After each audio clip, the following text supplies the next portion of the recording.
let me introduce myself. First of all, you guys know you're at Sigal Music Museum, and all of you are familiar with the Greenville Symphony Orchestra.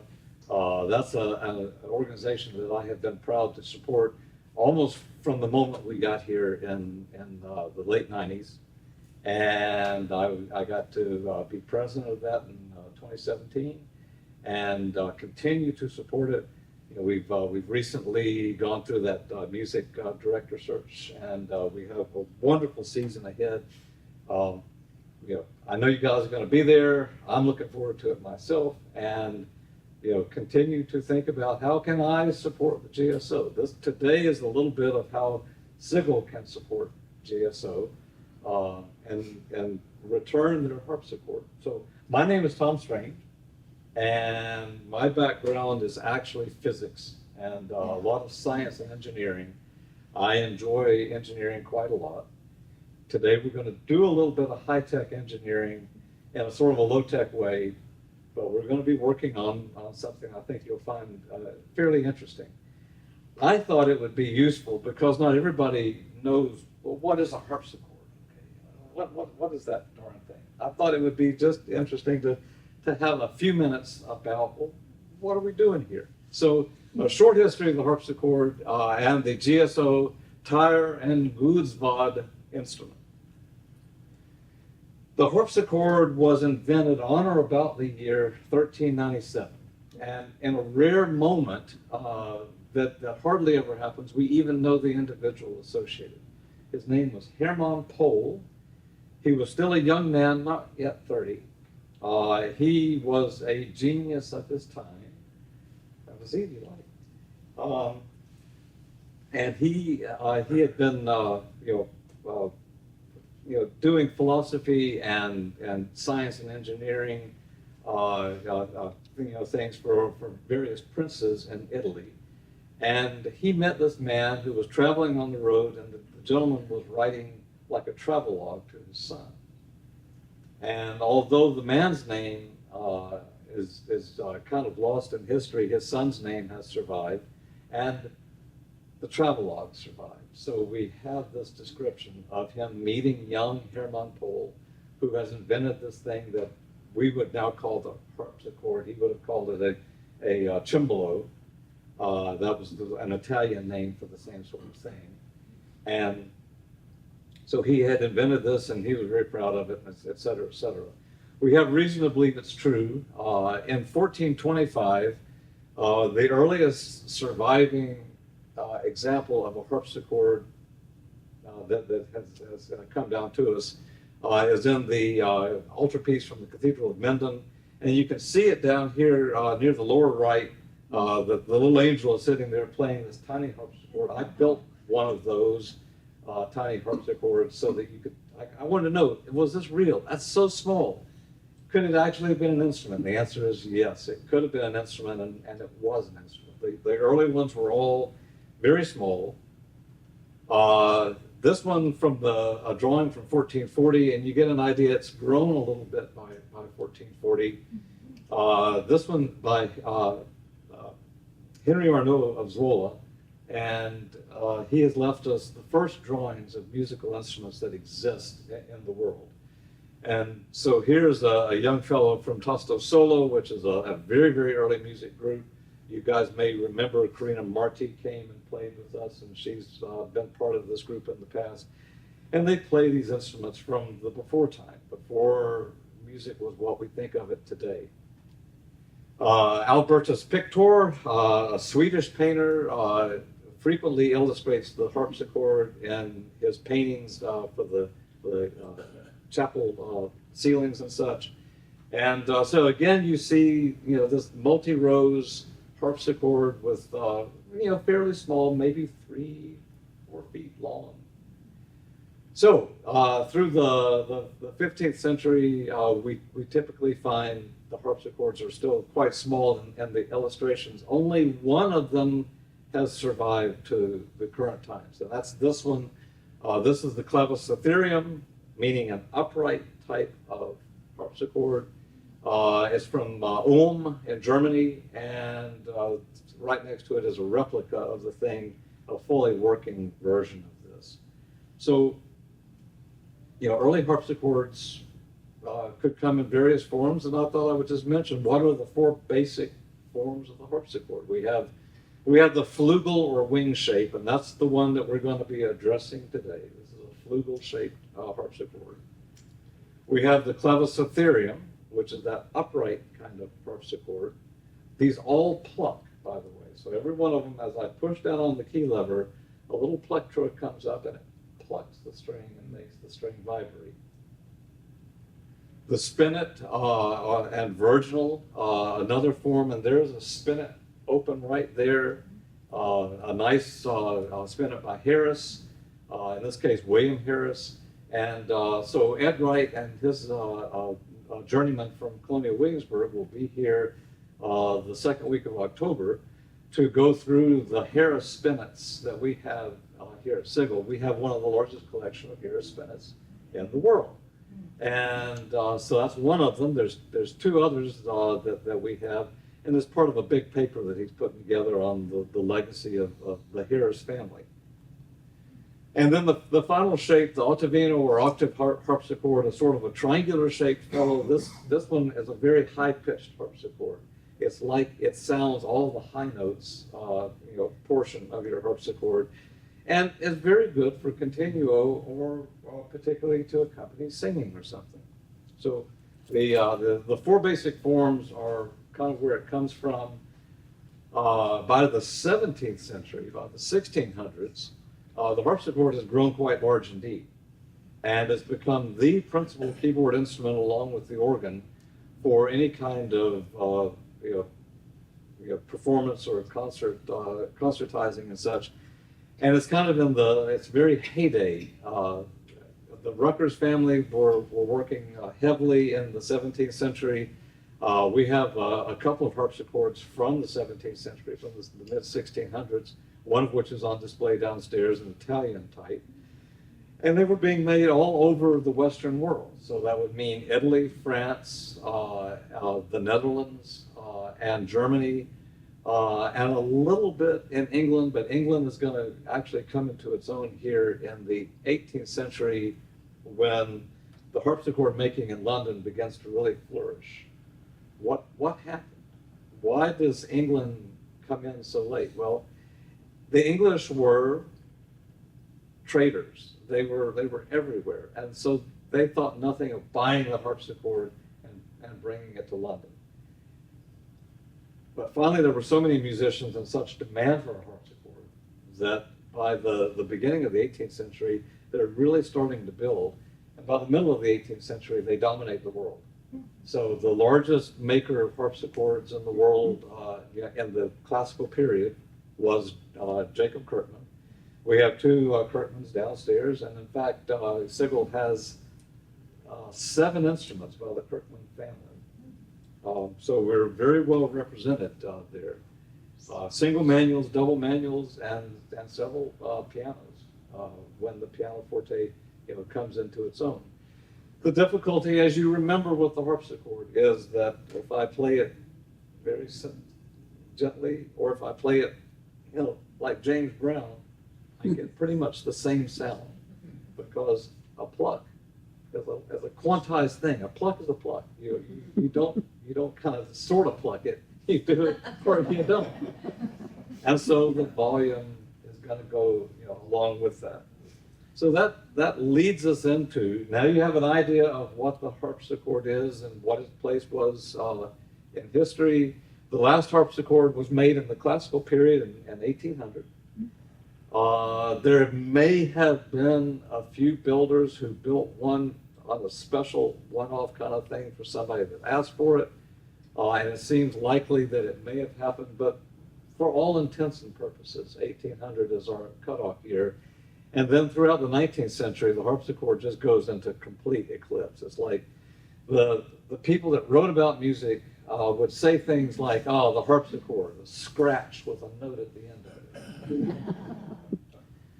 Wicked things were said about the harpsichord, and fortunately, some sense prevailed, and gentlemen like Arnold Olmich and others began to pull harpsichords out of museums and start working on them and promoting them and saying, you know, you ought to hear Scarlatti and Bach on a harpsichord.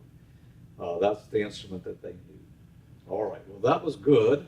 The tradition, of course, in building harpsichords, in the 20th century, we started, you know, going through this period of, well, we can make harpsichords, and we can make them better than they ever made them back then. I'm telling you, what are we going to do? Well, we'll put a big cast iron frame in there, and we'll put some walls on that thing. Yeah, this harpsichord will never, ever fail. And of course, what does that leave you? It leaves you what we now know as the whisper chord. All of that mass absolutely kills the sound of a harpsichord. And so when electronics came along, they said, oh, no problem. We're going to put an amplifier and a speaker in the bottom of the harpsichord, and then, you know, now it'll be loud again. Ridiculous things. In the late 1940s, after World War II, two Americans in particular, Frank Hubbard and William Dowd, went around Europe looking at the harpsichords that survived in the museums, making the measurements, making drawings. And then they came back to Connecticut and Massachusetts, and they began building harpsichords in the traditional way. And they dispensed with all of that re-engineering stuff, and they began to make harpsichords like the old style was made. And Gustav Leonhardt, one of the great performers on the harpsichord, picks up on this immediately, declares that that's really the only way a harpsichord should be made, which is not a wrong thing to say, and really begins to promote the harpsichord, such that by the 1960s, you know, a bit of a cottage industry has sprung up in making harpsichords. A fellow by the name of Wolfgang Zuckerman, who was more of like an English American, but he had this family name, Zuckerman. He began making kits where you could put a kit together and build your own harpsichord. Frank Hubbard picked up on that, and Hubbard harpsichords began building kits. And just to say it, before we say, oh, kits, you know, that's just for children and amateurs. Jacob Kurtman was effectively a kit builder. He had specifications, but he sent all this stuff out to be made. When you go to the house where Jacob Kurtman was putting out harpsichords, there simply is not room to do all the things that have to have been done. So we know that he is farming it out. It all comes in. He knows exactly what he's going to do with it, and he builds wonderful harpsichords. He just didn't necessarily always bend the bent side and cut the angles and such. He's doing what Zuckerman and Hubbard did for us, and cut out the pieces and then let you put them together. This caught on like wildfire, so people began building harpsichords all over America. I built a harpsichord in 1980, and if you want to play it in the lobby of Sigal Music Museum, there's a big sign that says play it. So you can go down and do that. 44 years later, and that harpsichord is doing just fine and dandy, thank you. So I was part of the craze, and and then there were series builders. Richard Kingston, even John Watson in his early days was a serious builder of these harpsichords, and many other people, were building harpsichords and making some things work. So let's talk about this harpsichord. Donna Cook Ingram was an enthusiastic supporter of the arts in Greenville, particularly as the GSO as guild president. And in 1992, they had put together plans for what would become one of the biggest fundraisers for the GSO that they ever ran. It was going to be a televised auction, and Arthur McGill donated a Wyeth painting valued at $40,000 to be raffled off, or to be auctioned off, and there was to be a BMW car raffle and other things. And so she was kind of a go-getter. I only got here in '96, but Joe remembers Donna, and so a really strong supporter. Tragically, she was killed in a car accident in February of 1992. And as a result of that, and probably from some of the money that was raised, but quite honestly, the history is a little cloudy here.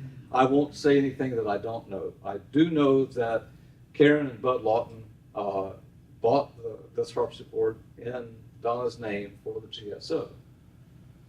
And the harpsichord was made in Grand Rapids, Michigan by Tier and Guzvard, a well-known firm in the late 1980s and onward. The harpsichord purchased was made in 1988-89, so that's what we have here in front of us.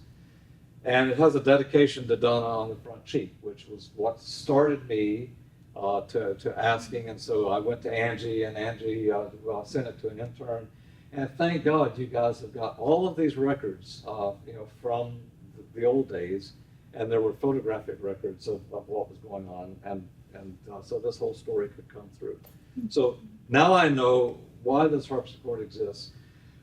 Why these guys? Well, let me give you a speculation. I wasn't there at the time, but I will tell you that in 1992, if you wanted a Richard Kingston, you were going to wait 2 years. It was a 2-year waiting list. The demand for harpsichords is really high. If you wanted any of the other builders, between 1 and 2 years, these guys apparently had one that they had built that had not yet been sold. And so it made sense that if you're searching around for a harpsichord, for the GSO, then this might be it. I suspect our music director at the time had some plans for having a harpsichord, and that they worked together. Joe, you may know more about this than I do, but. In any case, by the way, if any of you know more than I do, feel free to say, Tom, what are you talking about? Until I start working on the harpsichord, then you got to shut up. I got that. All right. So you know a little bit about why it is here. This is Cynthia Guzvard, and Cynthia had just started a career making harpsichords and forte pianos. She would have been about 25 or 30 years younger than we have her in this picture, but from the obituary, this is what I have. So she passed in 2019, prematurely as far as I'm concerned, but the way it was, Tier and Guzvard was set up, Philip Tier was the owner of this institution. He had started it in 1986. He wanted to build tracker organs. He was happy to build things that would also, make the pot boil, including harpsichords.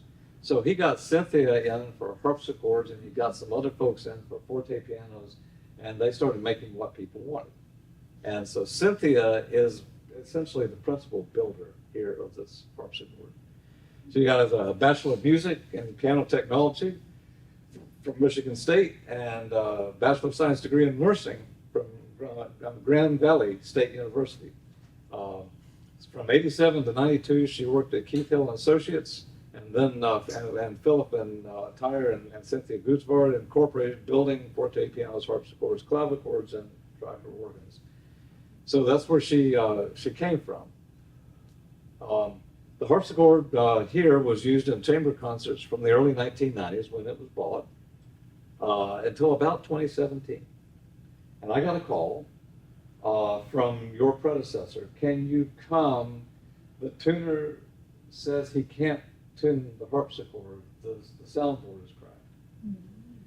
Now, for those of you who know me and have been on one of my tediously long tours, I always tell folks, every good soundboard has at least one crack in it.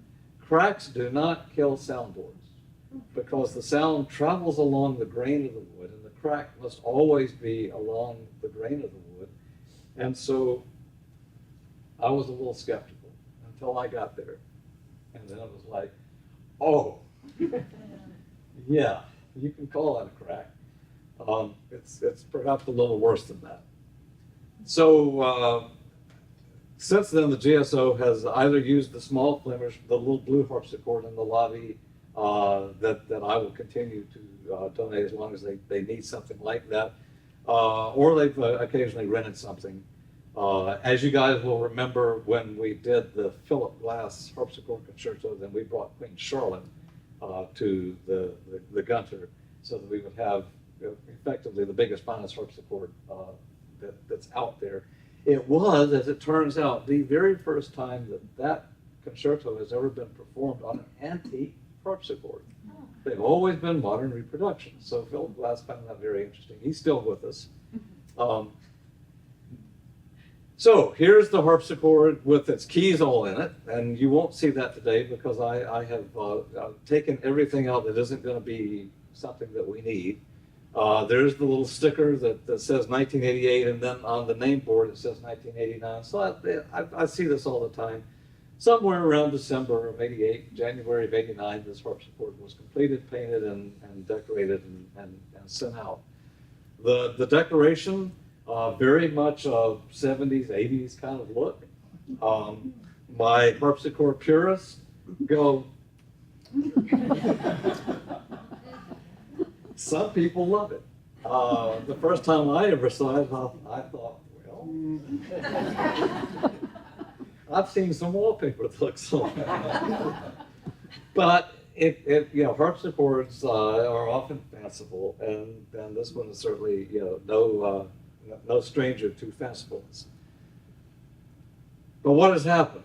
Well, for those of you who've made your way up, you have seen a little bit. This is not a crack. The harpsichord has literally sheared away from the base end of the spine. This is called the spine. And literally from here all the way to the end, there's something very wrong. Now, just so you know, the harpsichord still sounds good. It doesn't sound bad. But this whole last octave, you can't tune it because as you bring the tension up, the soundboard is going. And frankly, the way an instrument gets tuned is everything else stays put and the wire gets tighter. And this can never do that. Now, why did it happen? Many people have asked me today, what happened here? Did somebody break it? No, nobody actually broke it, but it was a conspiracy of things that went on. So when we go back to the 1980s, what are people thinking about when it comes to the harpsichord? We want the most responsive, cleanest sound possible. Now, for people that know, musical instruments, particularly chordophones, stringed musical instruments, you would know that the thinner we make the soundboard, the more responsive the soundboard is going to get. It'll be a little louder. It'll have a fuller singing voice. In all ways, it's sort of pleasant. But there's an engineering side to this as well. We're going to put about 2,200 to 2,500 pounds of tension on this instrument in order to make things work. Here in the bass, if you look at the bridge down there, you see there's a double set of pins. So that's called back pinning. The pins on the back, actually, if we don't put those in place, the whole soundboard will get pushed in. So the back pinning pulls the soundboard up, but it pulls it up in a very odd sort of way. It's only pulling it up on this side. So, if you can imagine, here's my chest of drawers, and I lift it up on this side, what's going to happen? Well, the chest of drawers is going to tilt. The bridge tilts. That's not a bad thing to have happen so that the wire never rubs against the wood part of the bridge. It only leaves the pin and goes out. But it puts some pretty wild stresses on the soundboard. How do we fix that? Well, the early guys knew, for the most part, that the soundboard had to be a minimum thickness in order to be engineeringly sound and work. And so most soundboards are in that 3 to 4 millimeters thick, 3 millimeters in the base, where you want it to be as flexible as possible, and in the treble, thicker. You would normally think, oh, in the treble, I want the thinnest part, but no. If you want the best sound, the treble part of the soundboard is actually we plane it underneath so that the treble is thicker than the bass. Well, this whole soundboard is about 1.5 millimeters. So it's just a little over what we would normally think of as a thick modern veneer, and certainly about the same thickness as a classical veneer, which was 1.5 millimeters to 2 millimeters thick. Guys, that's risky. But it's all right, because they knew that. They knew that. So what have they done? Well, they knew that if they made the grain absolutely straight with the spine, which is traditionally how a harpsichord is done, there was such a thin soundboard, it's inevitable it's going to crack along the spine. That's just what's going to happen. So, if we're really smart, we're going to angle the soundboard just a little bit so it's not running along the grain. Because it'll still sound good, but now it won't be able to, quote, crack. Well, I will tell you that if they made the grain parallel to the spine, yes, it would have cracked, and the repair would have been so trivial that I wouldn't have called you here. We would have just taken care of it and gone on home. The harpsichord downstairs, I'm sorry. In the center of the room, baby. Oh, the Tuscan. Tuscan, thank you. Yeah. I get in the zone, and I got out of my zone. The Tuscan downstairs has several little splits right along that edge. They mean nothing. It tunes fine. It works fine. This one, what has happened is that the structural stress on it has caused it to actually shear away. So now we're not cracked along the grain, it's torn wood. Okay. Now, how did that happen? Well, I don't want to speak against an institution, but the storage facilities at the Peace Center are suboptimal for taking care of things like wooden instruments under high tension. And you could probably get away with storing your Steinway there, because what's the thickness of a Steinway soundboard? 10 millimeters, almost half an inch. So at the Peace Center, the humidity and the temperature back in the back just kind of go up and down and up and down. They cut the air conditioners off when people are not in the building and things like that. And so the instrument has been through a lot of temperature and humidity stresses, meaning that the amount of water in the wood has changed dramatically over time. All right. What do we need to do? Well, if this were a very, very old Rutgers instrument, then what we would do, knowing how they have built it, we would have, of course, taken all the wire off. And then I would have taken the inner liners out, soaked them out, and then I would have soaked the soundboard out and removed the whole soundboard intact. And then very carefully, we would have put each bit of wood back together, just so. That's what we would have done with that. So are you going to get to see me do that today? And the answer is no. Why? It's 1988, 89.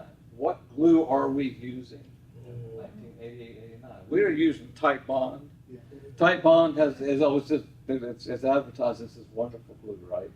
Wood with some kind of a yellow-colored wood glue, and there's still furniture makers today that swear by Type Bond. Oh yeah, that stuff just holds forever. Well, it does actually hold forever, but it has a couple of problems. One is that it's actually a hard rubber when it cures. So from an engineering standpoint, it says on the bottle, not for structural use. Well, what is a harpsichord but a very structural sort of instrument? And so today, when we build harpsichords, when I build anything, I use a different kind of glue. I use a glue called hide glue. It's the oldest glue known to man. It dates back somewhere around 7,000 to 10,000 years ago, when we first see hide glue being used to put things together that have survived in caves and such. Been known forever. Its beauty is that if I add water to it, it resolubilizes and it becomes soft again. And I can actually lift things back up out. And so when I work on the antique instruments, it's, as long as somebody hasn't been there ahead of me, they're tight on sports like that, then I have a chance. And so for this instrument, in order to get the soundboard out, we're actually going to have to do a bit of butchery, and then we would have to build a whole new soundboard. If we do that, it's no longer a Tyr and Gudsvard, it's a Tyr, Gudsvard, and Tom Strange. What was the problem that the GSO was having? We can't tune the instrument. What problem would the GSO like us to fix? They'd like you to make it so that you can tune the instrument. As long as it still sounds good, they're going to be happy. It's not an old harpsichord, but in 250 or 300 years, it will be. And there's a very strong possibility that this thing will survive, and it will be part of that late 20th century American harpsichord revival period, and people will write great things about it, and they'll go on and on. So what does that mean for us? Well, that means for us that if we're going to repair this, then we need to do it in such a way that we allow for history to come back to us and say, well, at least they didn't screw it up completely. So that's what we're going to work on today. What this harpsichord needs is for the bass end to become structurally sound again.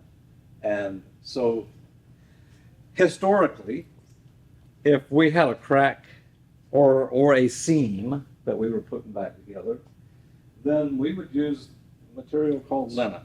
This is a high purity, unbleached linen.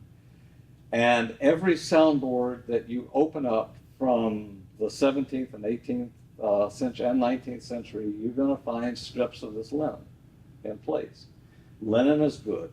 Linen is very strong, and when I soak it with hide glue and let it dry, then it becomes very strong.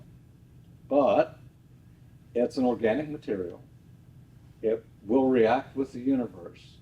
You guys have heard of ozone and how we want to keep ozone way up high because it helps with the UV radiation and such, but we don't want ozone much around us. And one of the reasons is that it's highly reactive. Ozone is an extremely reactive chemical, and things like linen, react with ozone and other chemicals that are in the air, and it becomes embrittled.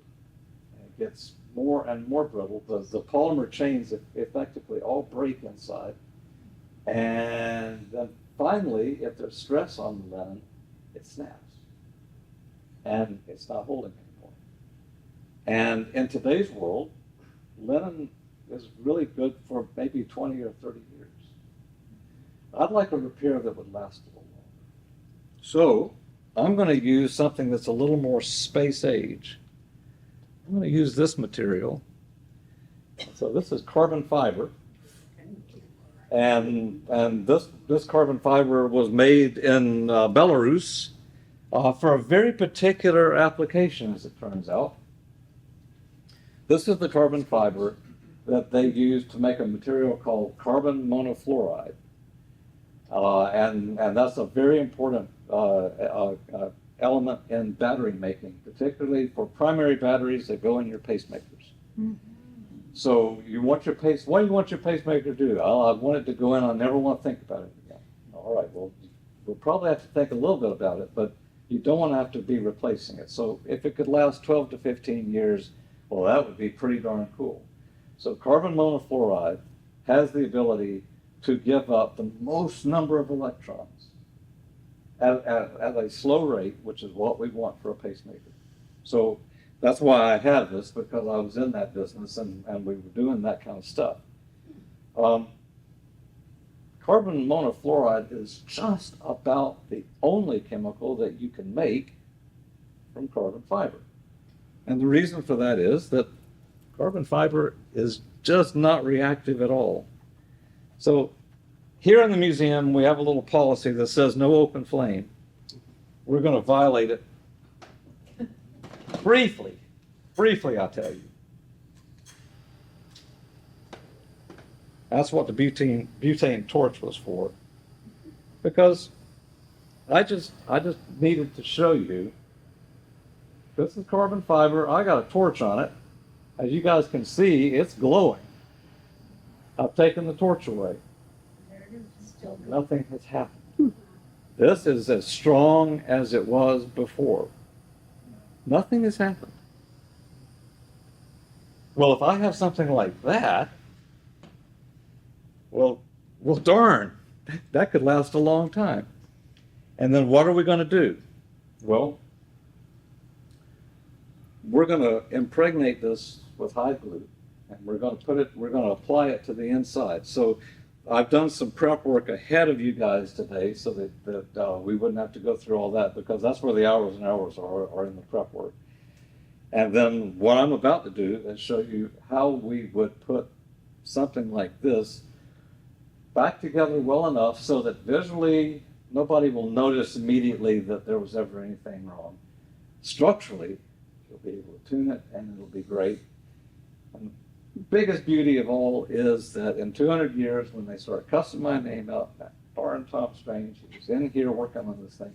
Well, in 30 minutes, all of this can be removed with a little warm water, and then you guys can go to with your tear and gooch bar what you want to.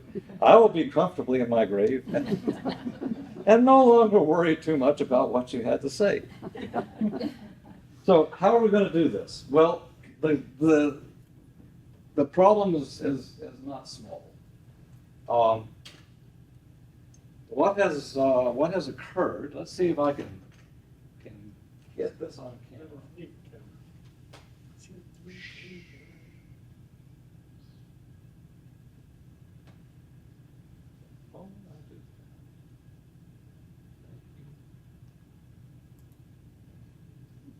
We do. There, we can see it. All right. This crack has resulted from the soundboard being wildly ripply. It looks like waves on the sea. Now, that's not going to get in the way of the strings, and a ripply soundboard on a harpsichord is a fairly common thing. But what it means in our case is we have a compound fracture. Part of the fracture dips down and part of the fracture rises up. So I'm going to have to hit it from both sides. And that's what I'll, as well as having the glue impregnated carbon fiber put into place. So how to do that?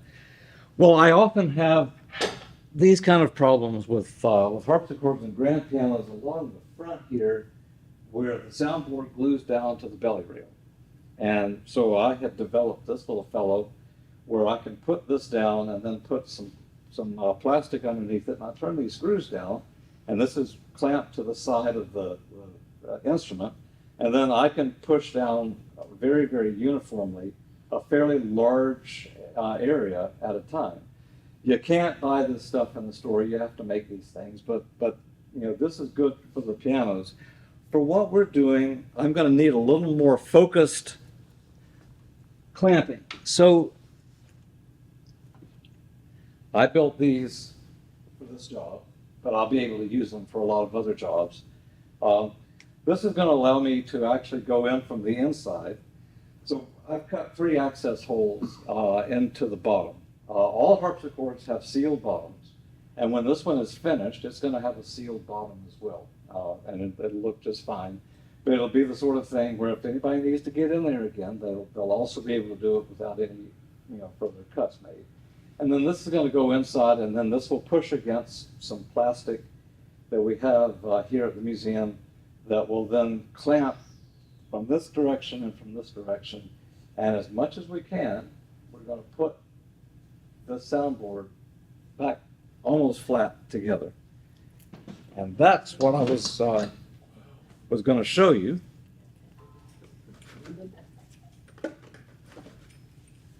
We'll start by gloving up here a little bit. You don't soak your fingers together.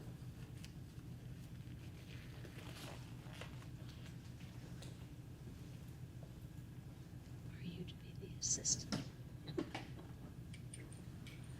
While I've been talking, this little pot has been just on a very gentle warm. So hide glue melts at about 140 F.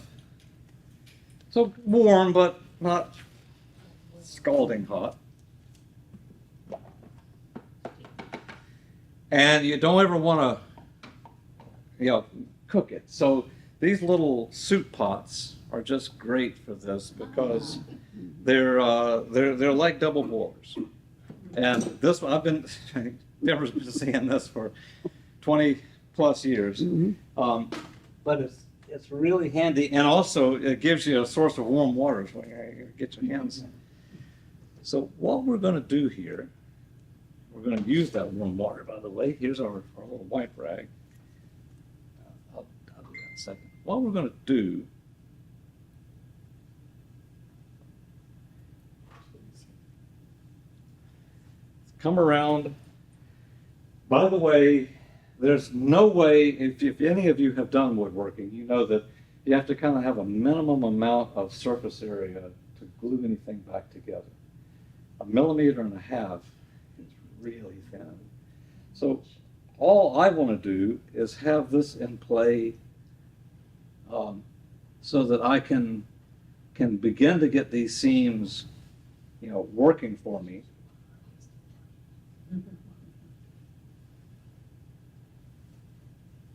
But I don't expect this alone to fix it, and it won't.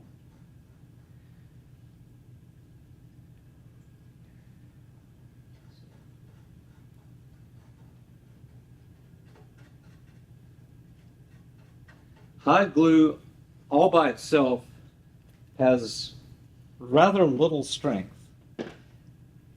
The strength comes. Is that high glue in the?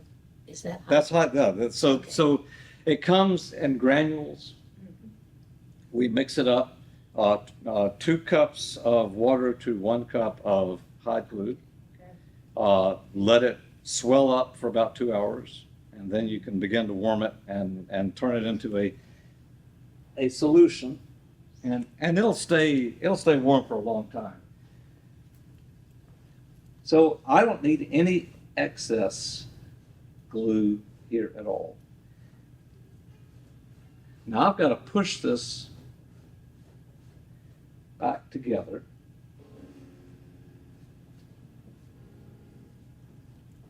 The other nice part about hot glue is that, remember, warm water takes it right off. So if I leave any on the surface, and I will, when I'm ready to do the cleanup, then it's just 2 or 3 minutes, and my seam is as clean as I'm going to get it, and there's nothing left on the surface. So I have prepared ahead of time a funny shaped piece of 3/4 inch plexiglass, which means that it's strong enough and solid enough that it's going to go down and the soundboard's going to follow it. It's way stronger than the soundboard, even though the soundboard's going to resist all of this. And then I've made the cutouts for the various parts here, like the bridge and the forefoot. I should have mentioned a little bit ahead of time, but this harpsichord was built with the 2 8-foot, meaning the regular length strings, and it was built with a 4-foot, which is the octave. Very common. Most double manual harpsichords would have it set up just like that. At some point, somebody decided that they had to take the 4-foot back off. Now, I can understand. They took the strings off, and then they pulled all the tuning pins out. But then they took all the jacks out. Now, when you set up a harpsichord, you're setting up the touch weight for however many jacks you've got in there. And now we have one set of jacks too few, which is pretty much 30% of the touch weight has been changed. What are we going to do about that? Because the jacks are gone; they're lost. They haven't, nobody's seen them. So I will re-weight the keyboard for one jack's worth of weight throughout, so that at least it'll come back to that. At this point, these plastic jacks were molded. They're no longer being produced. They haven't been made for 25 years. And the chances of finding a set of jacks, I looked on eBay. Not only are they not there, but nobody's seen anything in the completed items. So we won't worry about the 4 foot. We'll just compensate for it so that the next artist, won't feel like what's going on here. So this piece of plexiglass is going to get fitted in here, and what I want to do is bring it in so that it's right at the edge of this little piece here. Let me see if I can show you that. There, okay. For those of you struggling, so there's a little rim right here, and that's what we call the soundboard rail, and it's holding the edge of the soundboard in so that it can't pop out. And I want to get just past that, and then we'll start using our clamps.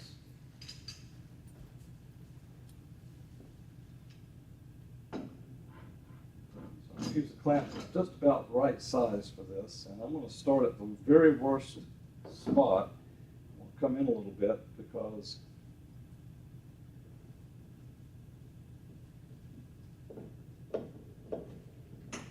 now we may hear it protest a little bit, and I expect that.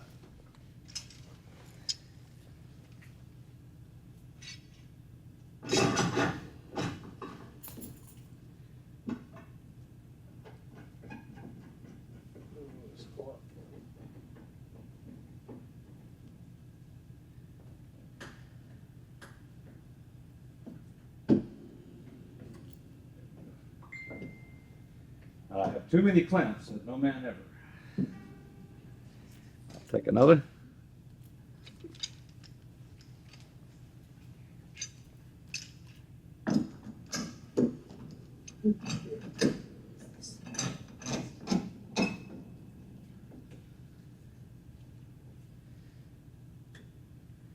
Now what I want to do is not go past exactly even with the old place where it used to come in.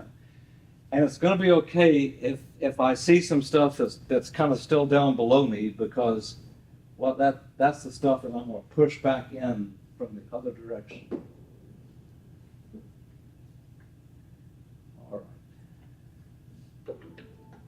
Like in life.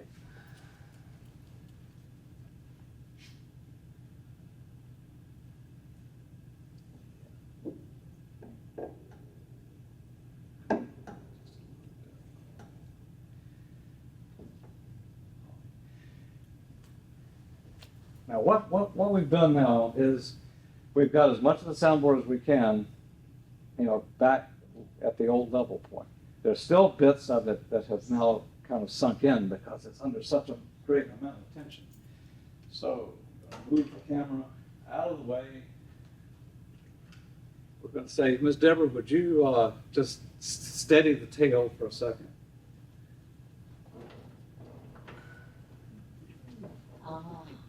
Okay. Yeah. Oh, You're good, precarious. I'm good. It's not a little close to the edge down there, is it? It's fine. Okay. I'm not going to make it go screw.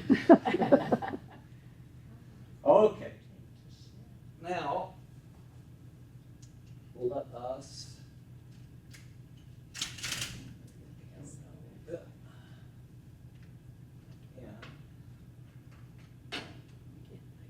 It's Greenville.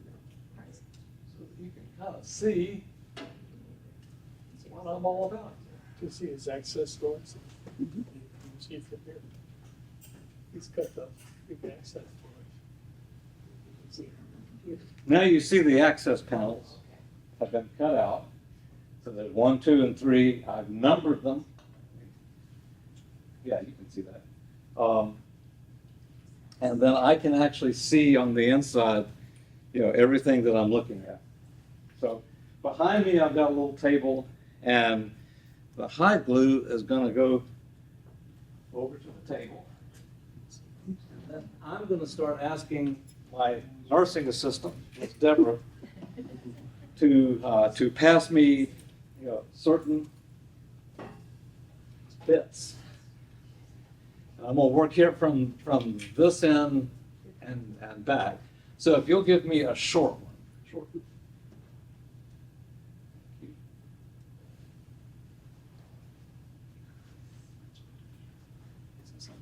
Since I'm working on the other side, I'm just going to move something over.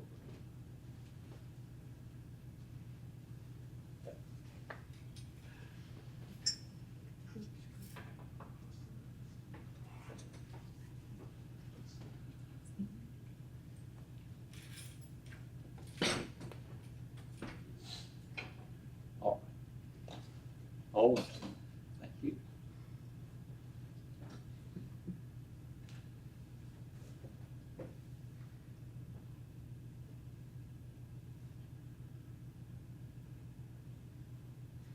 It's nice and warm and gooey.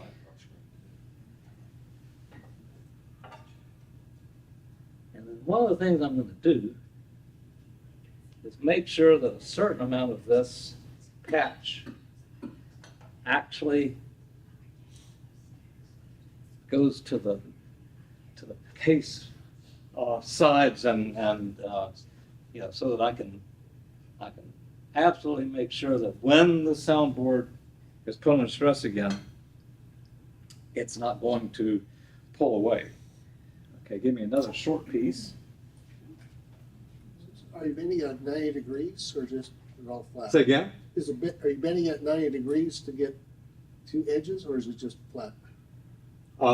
So I'm actually at 90 degrees right at the bottom.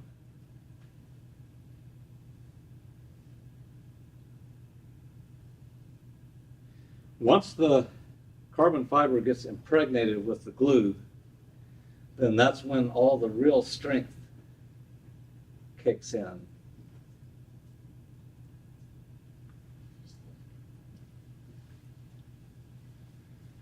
Right?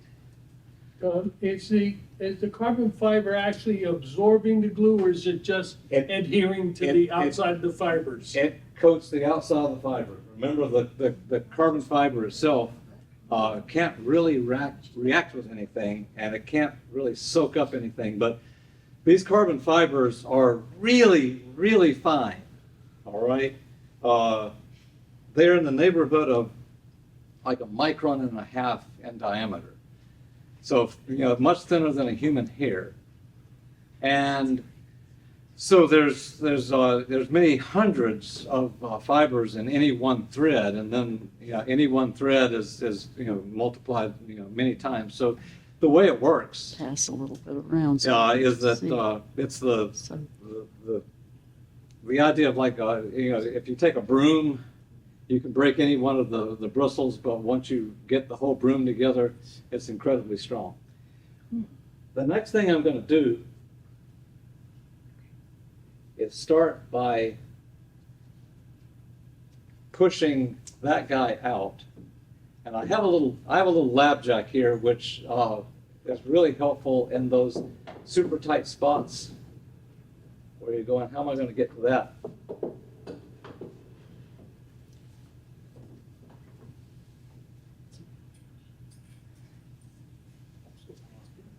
So the glue doesn't adhere to the jack? To the what? The glue doesn't adhere to the jack? Oh, so all the jacks, the part of the action, are actually at Brazzini. None of them are here. So nothing is going to happen here that interacts with a moving part. Oh, I think she meant the lab jack. Oh, no, like this other thing, I put a piece of plastic in first. The high glue will not stick to plexiglass. Cool.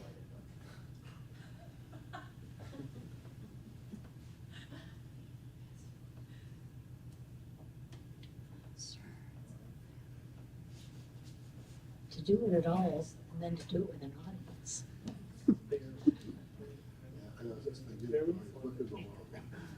And That's pretty good. That's pretty good. where that first clamp is, it's all cracked in there.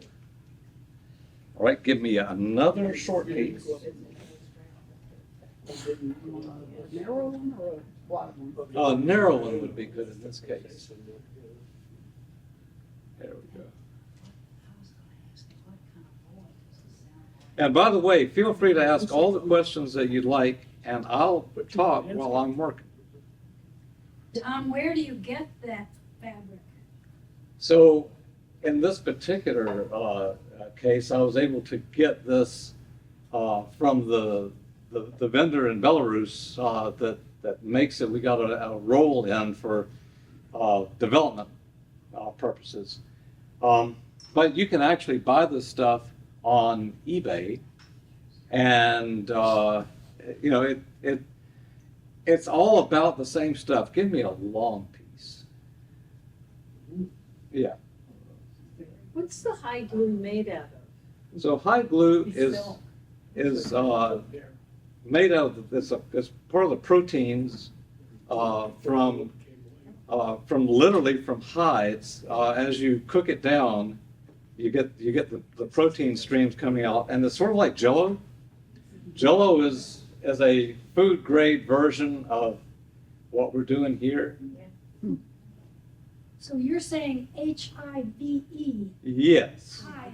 I didn't know it was H-I-G-H or H-I. Mhm. Okay, H-I-V-E, got High glue. Hide with a D. it. Hide.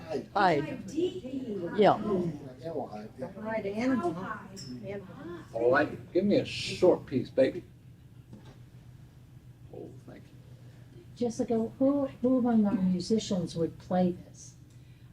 David Kaiser and Lisa. Oh, David and Lisa, a couple. In terms of those jacks you can't find, there's 3D printing now. You can make almost anything, reproduce almost anything. I have considered that.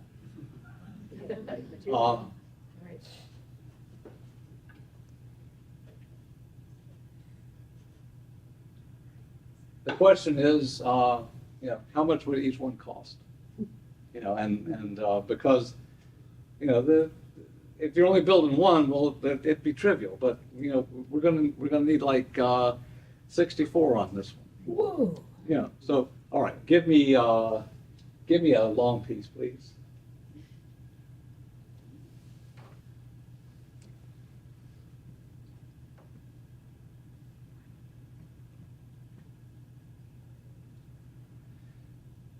So in all fairness, just so you know, this is one of the most extensive cracks that I have ever encountered.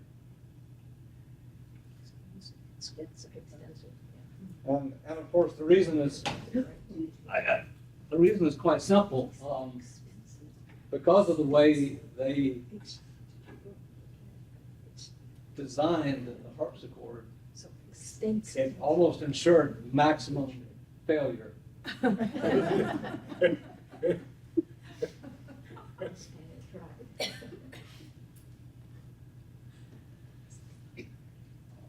all the nastiest bits there. And by the way, I don't know if you noticed, but with the lights out in the room, you can actually see these lights glowing through the soundboard. Yes. Yeah, absolutely. All right, give me another long piece. Comes all of that is cracked. But you've seen the crack over there because he's got the patches on it. Got those little black bandages. I'm gonna go take a peek.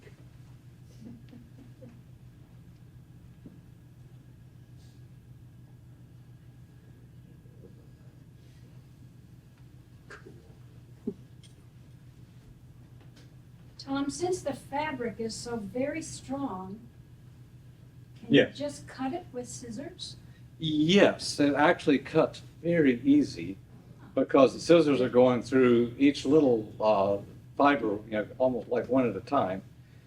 Once it's impregnated with the hide glue, not anymore. Yeah, you would, it would take shears of some magnitude to cut through it at that point. Because now they're all bound together. Now you're trying to cut them all at once. Okay, give me a short piece if you would. How long would it take for the glue to really set? I'm going to give this about 48 hours. And Okay. part of the reason is that it's going to have the plastic on top of it. Yeah, to prevent it from. And that will slow down how fast it can. Does the hide glue set up by evaporation, or is it like concrete, that it's actually a chemical reaction? It's more of an evaporation sort of thing, Okay. but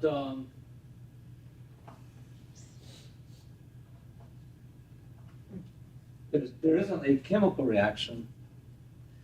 But the way it actually comes together. Now let me look one more time here. But it actually absorbs into the wood there. Okay, give me one more short piece.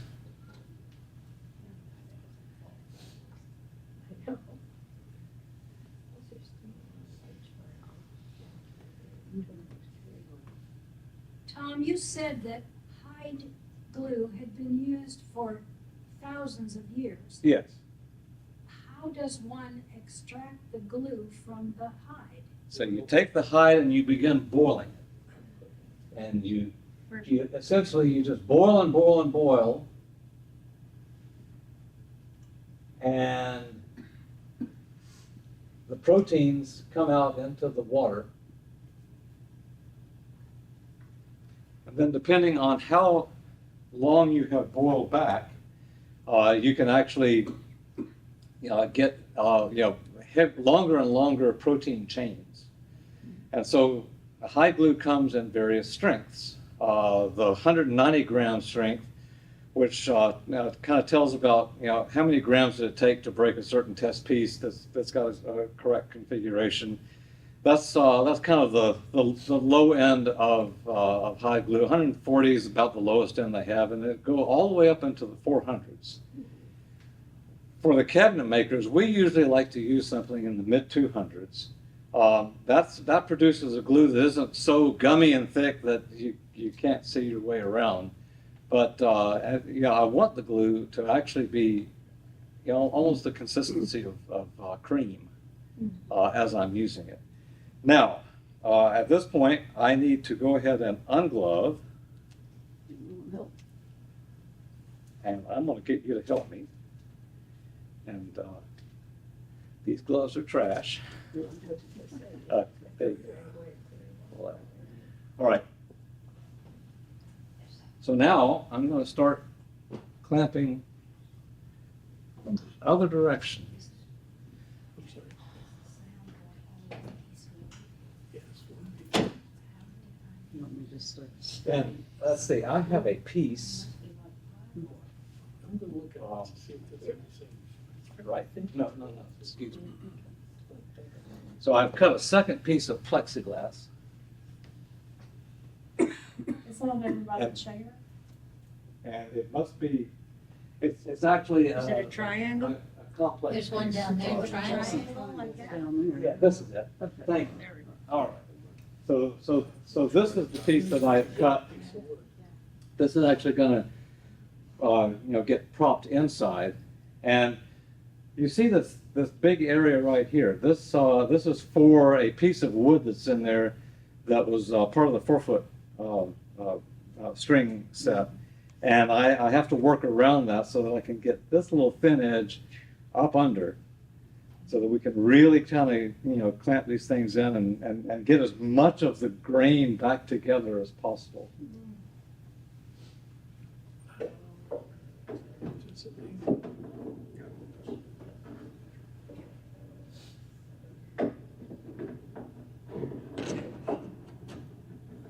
That's what he was talking about. Sit down. How it works in fretboard.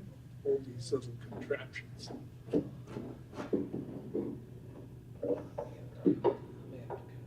This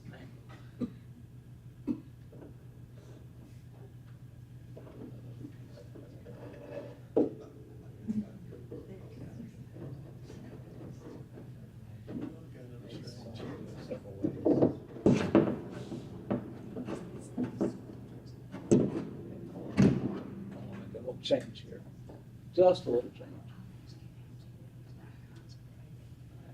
Do you notice the way that it's bumping and amplifying the sound? You notice everything he does in there is like amplifying. It's working. Yeah. We have liftoff.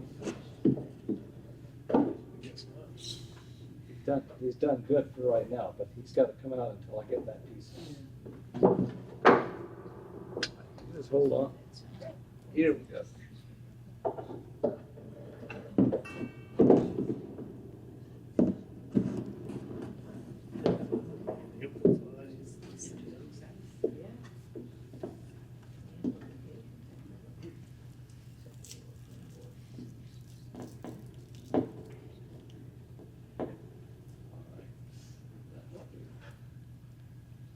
That one.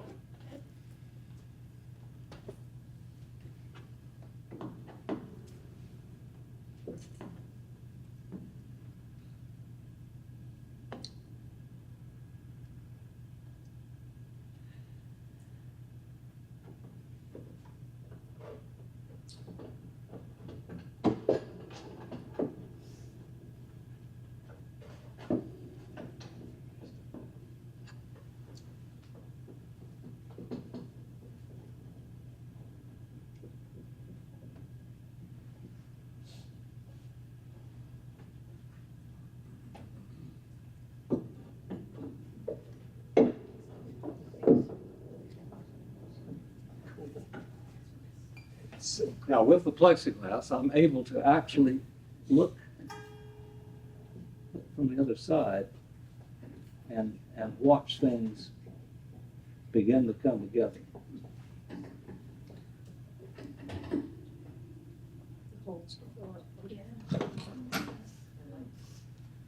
Disappear.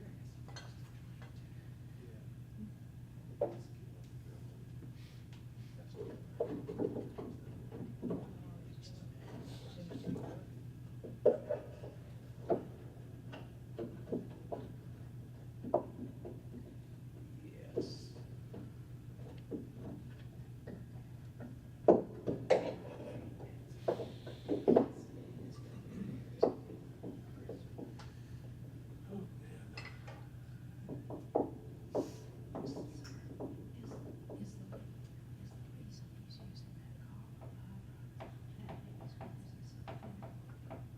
no, because you want some very low, very strong. I don't think so. What other questions do you have? So how much time did it take to prep all this? Yeah. And how much time did it take to figure it out?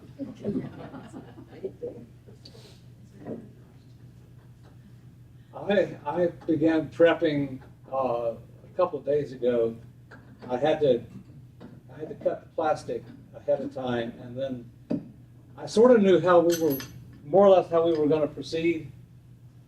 But the instrument always tells you what does it need next.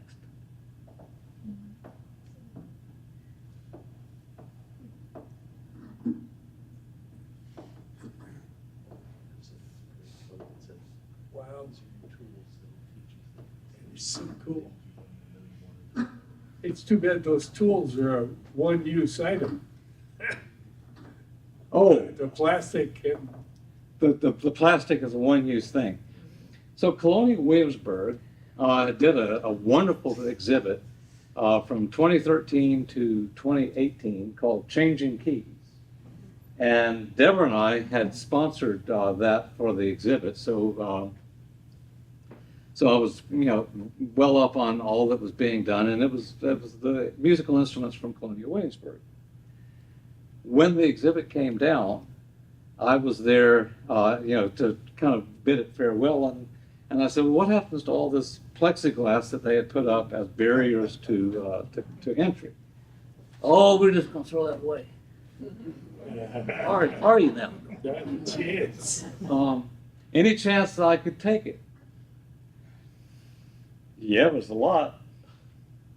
So I got a U-Haul wagon, and I drove up to Williamsburg with that, and we loaded all the plexiglass in there. And so if you look out at the exhibit, you'll see a fair number of things, plexiglass tables. We are nothing if not, able to repurpose. If we didn't have to purchase all Give me of the that. middle. It's very expensive. Yeah, this stuff, no, I'm sorry, yeah, that one. This stuff is wildly expensive. 3/4 inch plexiglass, and these were full-size sheets. Now, some of them, of course, have got holes drilled in them and other, encumbering things, but I would have struggled to buy that, and actually, we wouldn't have done it, because it's just like, well, this is too expensive. Right there, thank you. But because we had access to this, well,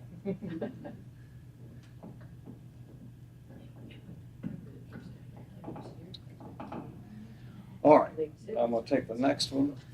That one. We're getting there, guys, we're getting there. No, it's bad there. You see, he's been doing it. He's done a good job. Oh, I'm just too late. I'm ready to hop up.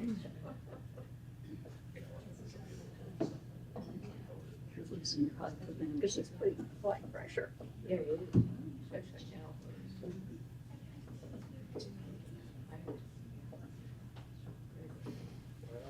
So what I'm looking at is the seam, and I'm watching it close up. There's one close. That's good. Neat. One more.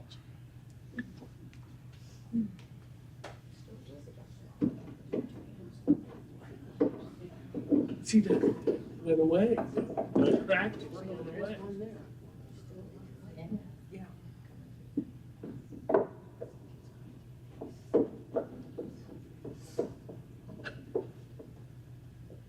I made a lot of these little pictures.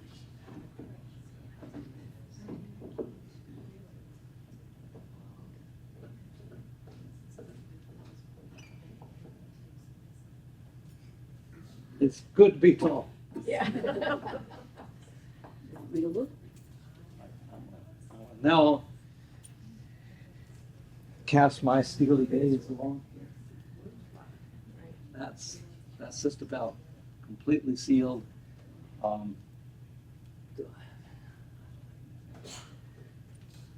This was the only area that we knew was going to stay a little bit rough looking.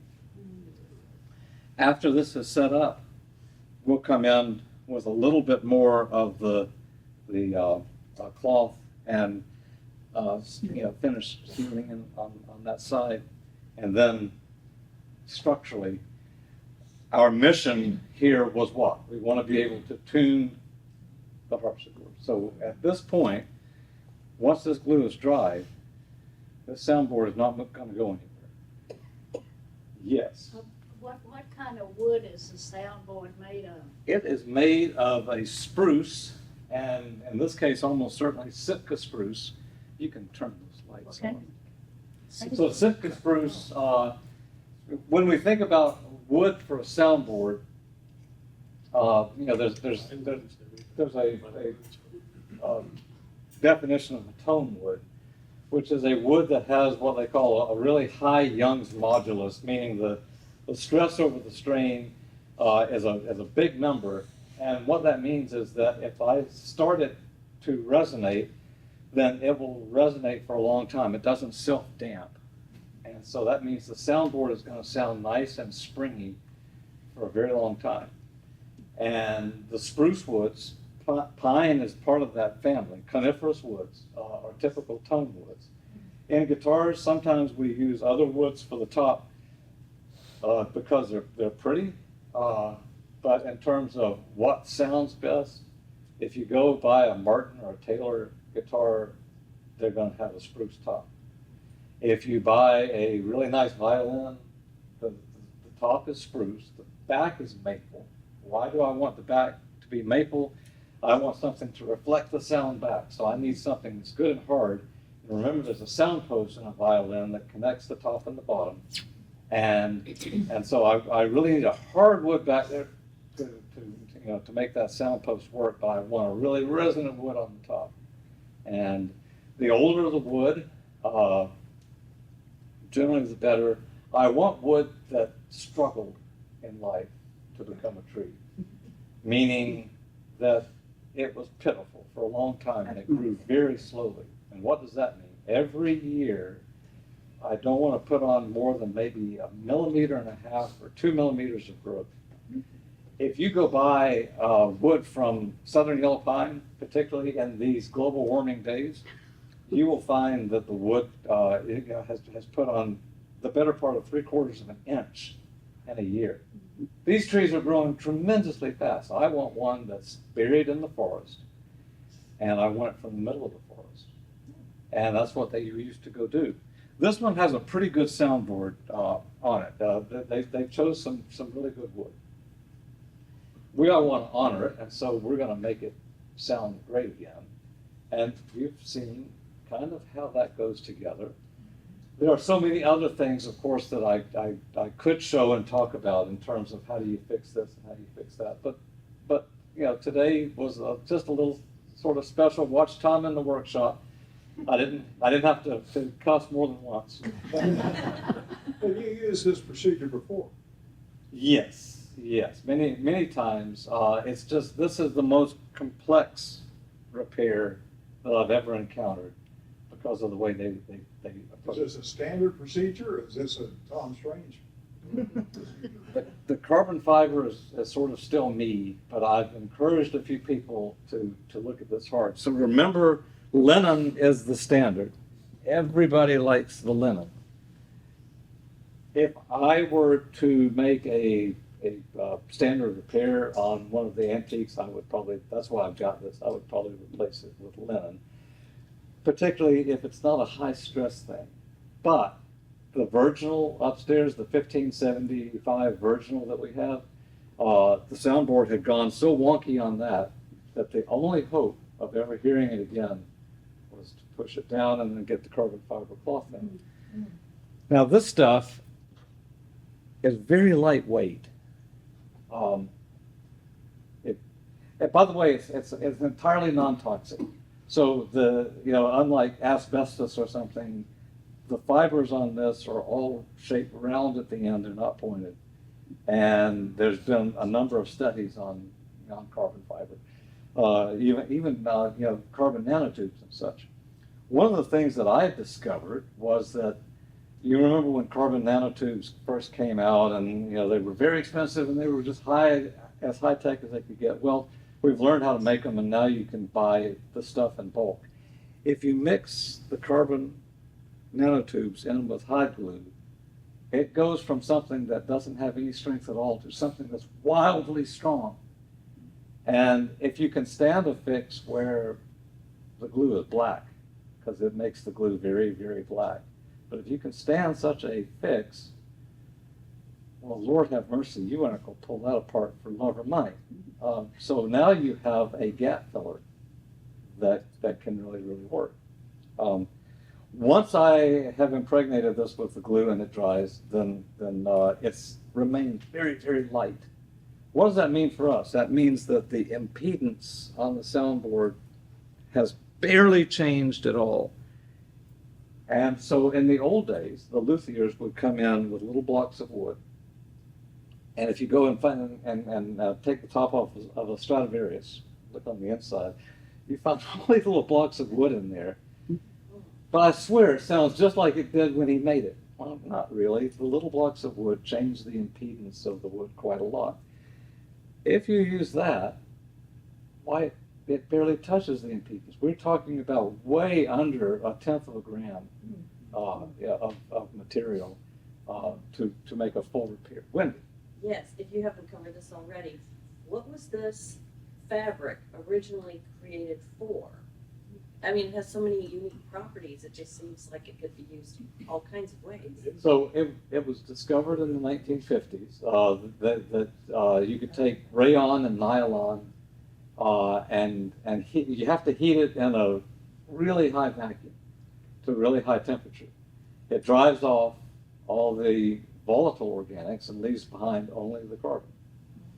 And so what they do is they spin very, very, very fine rayon for these, and then they weave it into the cloth. So it's like a big rayon cloth, and they put it into a vacuum, 10 to the minus 11.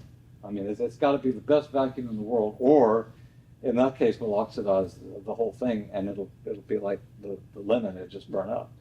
But once you take all the air out, all the oxygen out, and then heat it to a very high temperature, then it produces this space-age material. Is this, it's a two-part question, is this going back to the Peace Center? It will not. They have said no more storing stuff in our Peace Center. Good. And you're okay with that? It's right now it's going to be stored with Sigal, and it needs to be always taken care of. So I will make sure that it always gets taken care of. Thank you, Tom. Well, we are at the 4:30 mark, which I actually am surprised that we got all the way to the end of 9 minutes. But I really enjoyed talking to you guys about Are this. you kidding?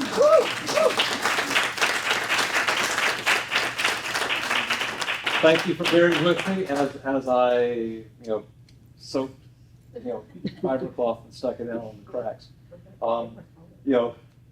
Consider the GSO. It's one of the great institutions here in town, and we want them to have the best. And so, we'll do our best for that. And if you guys will do your best, then it's going to be all right. Thank you.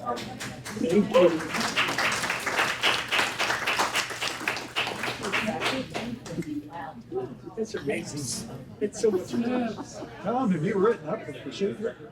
Have I done what? Have you published the procedure? I have not. Is there really? Most of them come out of the science. Yes, yes. You can make much.